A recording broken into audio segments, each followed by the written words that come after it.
Hello বন্ধুরা, আসসালামু আলাইকুম। আমি রোজিনা, তোমাদের ছোটো বোন আছি। আবার একটা নতুন ভিডিও নিয়ে চলে আসলাম। আর এদিকে দেখতেই পাচ্ছেন সকাল সকাল ছাদে চলে আসলাম।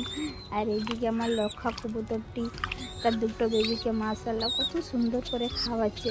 আর সত্যি কথা বলতে প্রচুর খিদে পেয়েছিল, যেহেতু সারা রাত বাঁধা ছিল। তাই আর কি আমি এই বাবুগুলোকে খেতে দিলাম। ওরা একটু একটু খেতে শিখে গেছে, যেহেতু ওরা এখন সর্ষে খায়, হালকা হালকা সর্ষে খেতে শিখেছে। আর মা ওদিকে খাইয়ে দিচ্ছে।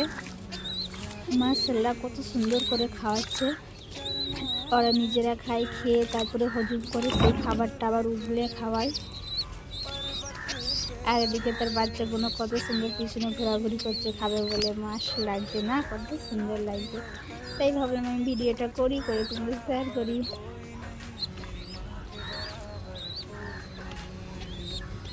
চলো বাই, এখন এই পর্যন্ত, টাটা, আল্লাহ হাফেজ। আবার নেক্সট ভিডিও দেখা হচ্ছে।